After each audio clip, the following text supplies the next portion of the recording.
जय श्री राम, जय जगन्नाथ।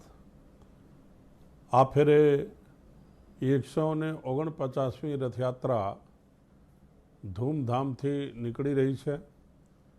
અમદાવાદના લોકો અને ખાસ કરીને ગુજરાતના લોકો જ્યારે જ્યારે રથયાત્રા આવે છે ત્યારે એ લોકો મનમાં એવું થતું હોય છે કે જાણે ભગવાન જગન્નાથ પોતે ધરાધામ પર આવીને તમામ ભક્તોને દર્શન આપી રહ્યા છે। જગન્નાથ મંદિરથી રથયાત્રા નીકળીને સરસપુર આવતી હોય છે અને સરસપુરના નાગરિકો લાખો લોકોને જમાડવા માટે તડામાર તૈયારી કરતા હોય છે।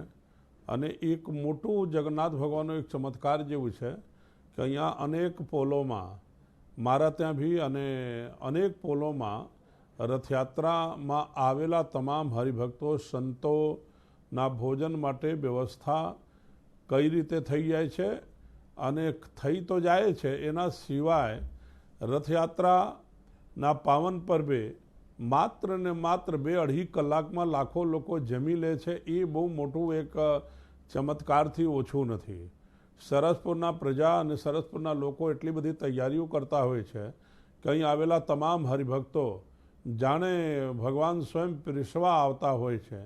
એવી રીતે એક ચમત્કારિક રીતે ભગવાનનું શૃંગાર બી થઈ જાય છે, ભગવાનનું દર્શન બી થઈ જાય છે તમામ લોકોને, અને આવેલા તમામ લોકો ભોજન કરી લે છે અને પછી રથ ભગવાન પરત ફરે છે।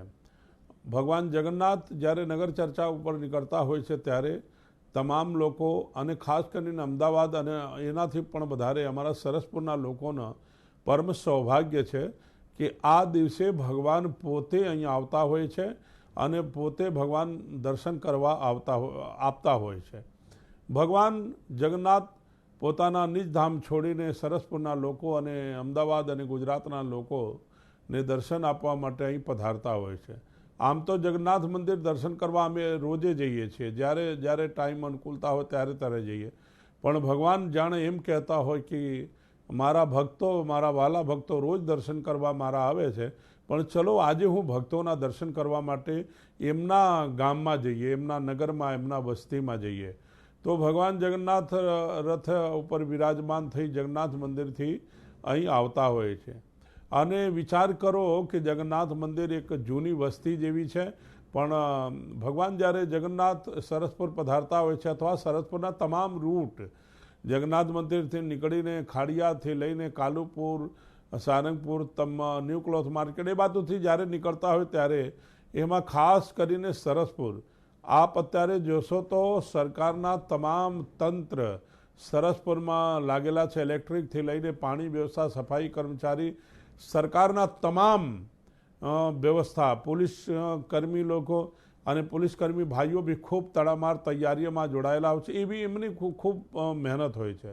ગુજરાત સરકારને ખૂબ ખૂબ અભિનંદન।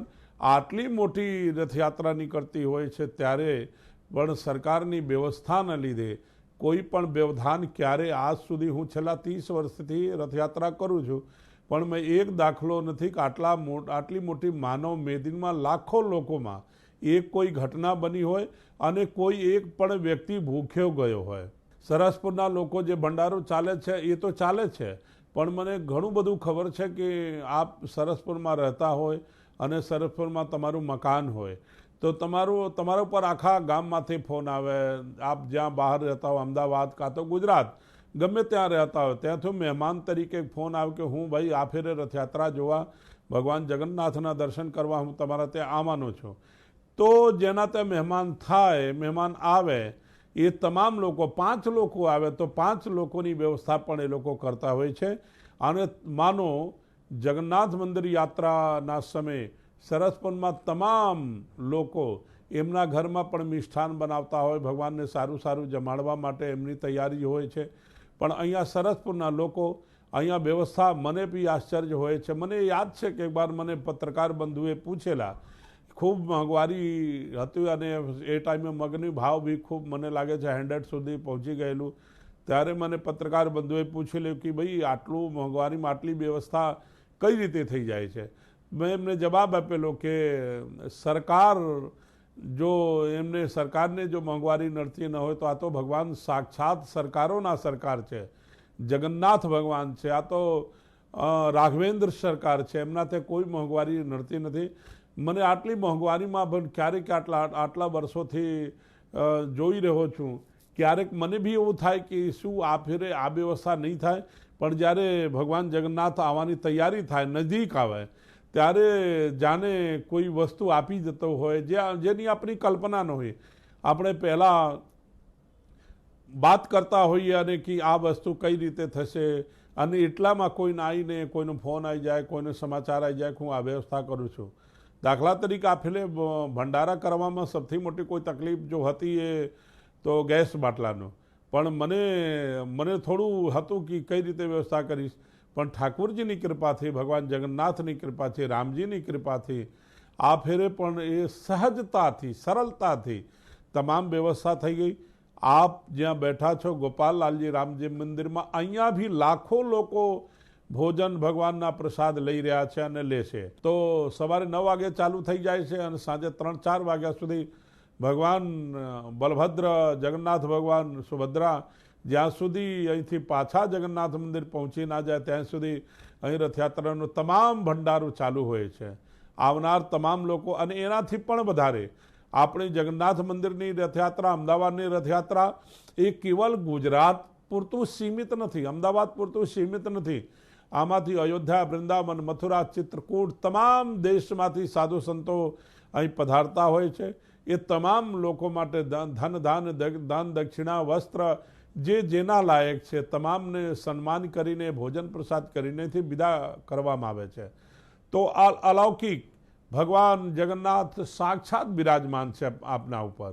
મને એક પણ ઉદાહરણ યાદ નથી કે જગન્નાથ ભગવાન કોરોના જેવા કોરોના ટાઈમમાં પણ ભગવાન નગર ચર્ચામાં નીકળ્યા અને આપણે બધા જોયું કે એ ટાઈમે બી આટલા લોકો પ્રસાદ લઈ ગયા, પણ એક પછી જગન્નાથ મંદિર રથયાત્રા પછી એક પણ મીડિયામાં, એક પણ ન્યૂઝ ચેનલમાં એવું નહીં આવ્યું કે રથયાત્રા નીકળી હતી અને રથયાત્રાના કારણે કોઈને કોરોના થઈ ગયું.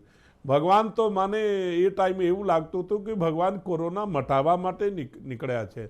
ભગવાન ભક્તોના દુઃખ હરણ કરવા માટે ખડભગાર બસ જાહી મેં તાહી કહત ભગવાન, સર્વ ધર્મ, સર્વ શ્રી, સર્વ જ્ઞાન, સર્વ વૈરાગ, સર્વ ઐશ્વર્ય જેનામાં વિદ્યમાન હોય એને જ ભગવાન કહેવામાં આવે છે. તો એવા જગન્નાથ ભગવાન દીન દુખિયાના દુઃખ હરવા માટે આપણી વચ્ચે આવતા હોય છે. આપની શ્રદ્ધા હશે તો ચોક્કસ ભગવાન જગન્નાથ આપને દેખાશે જ. મને અનેકો અનુભવ છે. ભગવાન આપણી વચ્ચે છે, પણ ભગવાનને કઈ રીતે અમે બોલાવીએ છીએ?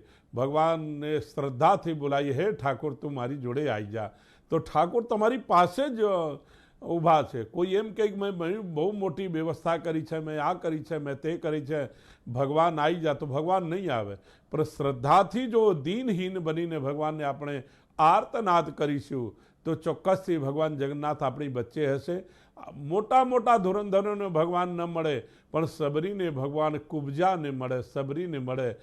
તો મારું બી સરસપુર અહીંયા બહુ મોટો ધનાઢ્ય લોક કદાચિત નહીં હોય, જેને પૈસાની વ્યવસ્થા થઈ, ઠાકોરજીની કૃપા થઈ, એ કોઈ સેટેલાઇટ, નારાયણપુરા, આ બાજુ નિકોલ, તમામ જગ્યા લોકો રહેવા જતા રહ્યા. પણ આજે કરોડપતિ લોકો ભી રથયાત્રા જોવા ભગવાન જગન્નાથ જ્યારે અહીંયા આવે છે, ત્યારે તમામ લોકો સરસપુરના ચક્કર મારતા હોય કે એક ઝલક ઠાકોરની મને મળી જાય. ઠાકોર છો કલયુગના. અમારા ધર્મશાસ્ત્રો એવું કહે છે કે તમે કોઈ જગ્યા ન જાઓ, તમે બદ્રી કેદાર કદાચ ટાઈમ મળે તો જાઓ, ન જઈ શકો તો કંઈ વાંધો નહીં, રામેશ્વર ન જઈ શકો તો જવું જોઈએ, પણ ઇનકેસ ટાઈમ ન મળે અને ન જઈ શકીએ તો કંઈ વાંધો નહીં. પણ આપણા હિન્દુ ધર્મશાસ્ત્રો પ્રમાણે તો જગન્નાથપુરી, તમારે જગન્નાથ ભગવાનના દર્શન કરવા તો ગમે તે પરિસ્થિતિ હોય, ગમે તે સ્થિતિ હોય, ટાઈમ ન હોય તોય ભગવાન જગન્નાથના દર્શન કરવા જવું જોઈએ. આપણે જોયા કે ઉડીસામાં જગન્નાથપુરીમાં ભગવાન 15 દિવસ સુધી નગર ચર્ચામાં નીકળશે, આપણે એક દિવસ નીકળે છે. આપણી વ્યવસ્થા પ્રમાણે ઠાકોર આપણી વચ્ચે આવતા હોય છે. તો સાક્ષાત ભગવાન બિરાજમાન છે સરસપુરમાં. તો સરકારી તંત્ર બી હોય તો આપણને કોઈ કામ કરાવવું હોય તો કદાચ સેટેલાઇટ ભોપાલ બીજા વિસ્તારોમાં હોય તો ત્યાં જઈને તમને એમ લાગે કે આ સમૃદ્ધ વિસ્તાર છે, પણ સરસપુરમાં તમે રથયાત્રા સિવાય આવો તો એમ લાગે કે આ ગરીબ વિસ્તાર છે, પણ ઠાકોરજી એક દિવસ રથયાત્રામાં નગરચર્યાએ નીકળ્યા હોય ત્યારે અહીંયા રોડ સારું થઈ જાય, પાણીની વ્યવસ્થા થઈ જાય, ઇલેક્ટ્રિક કંઈ બગડી હોય તો થઈ જાય, કહેવાનું તમામ વ્યવસ્થા ઠાકોર જાણો એમ કહેતા હોય, હે મારા વાલા ભક્તો, તમે કોઈ જાતની ચિંતા કરશો નહીં, હું તમને મળવા આવું છું. કંઈ તમને તકલીફ હોય, તકલીફ તમારી દૂર કરવા હું આવું છું. તમે શું કામ મૂંઝાવો છો? હું તમારી વચ્ચે છું. મને એક બાર બોલાવીને જો તો મારો વાલા ઠાકોર મારી વચ્ચે બિરાજમાન છે.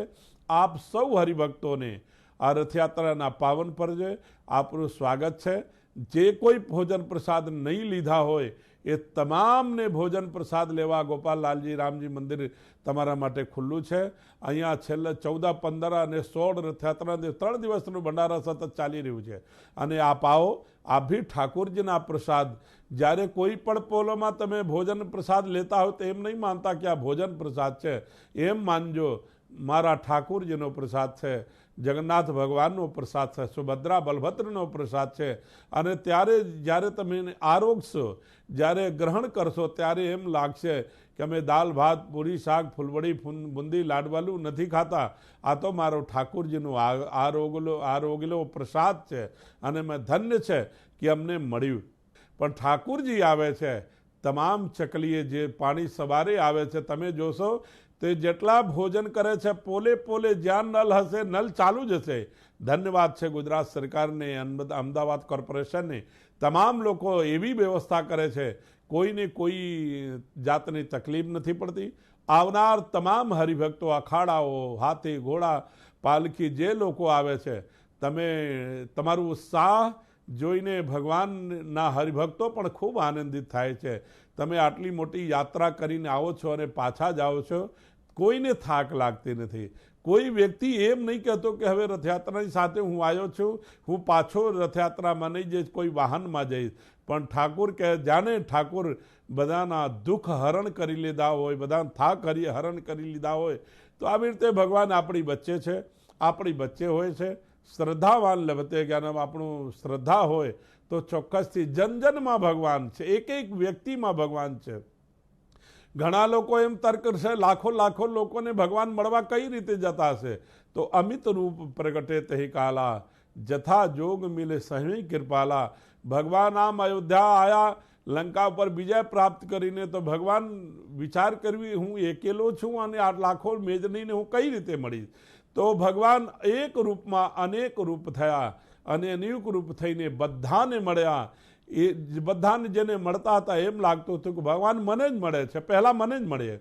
એમ જો અમારી શ્રદ્ધા સાચી હશે તો જગન્નાથ ભગવાન બધાને મળશે અને તમને એવું જ લાગશે ભગવાન પહેલાં મને જ મળ્યા, ભગવાન પહેલાં મને જ મળ્યા. ભગવાન દયાળુ છે, ભગવાનને પુકારી જો, ભગવાન તમારી વચ્ચે છે. તો ચોક્કસથી આવનાર તમામ લોકો, તમામ હરિભક્તોને અભિનંદન છે, સ્વાગત છે. આપ ચોક્કસથી ગોપાલલાલજી રામજી મંદિરમાં પધારો, ભોજન પ્રસાદ લો. તમારા માટે દાલ ભાત પૂરી શાક લાડુ ફૂલવડી જેટલા લોકો આવશે તમામ માટે ખુલ્લું છે.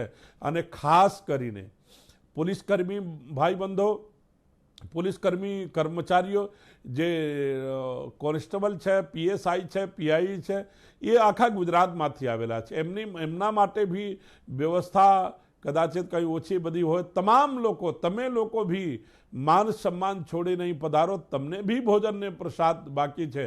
આ ભોજન પ્રસાદ જાતિપાતિ ધર્મથી ઉઠીને તમામ લોકો, જાતિપાતિ ધર્મ છોડીને જે લોકો આવેલા છે ભગવાન જગન્નાથ સાથે, એ તમામ અમારા મહેમાન છે. સરસપુરમાં આવેલા તમામ અમારા મહેમાન છે. તમામનું સ્વાગત છે. જય શ્રી રામ, જય જગન્નાથ.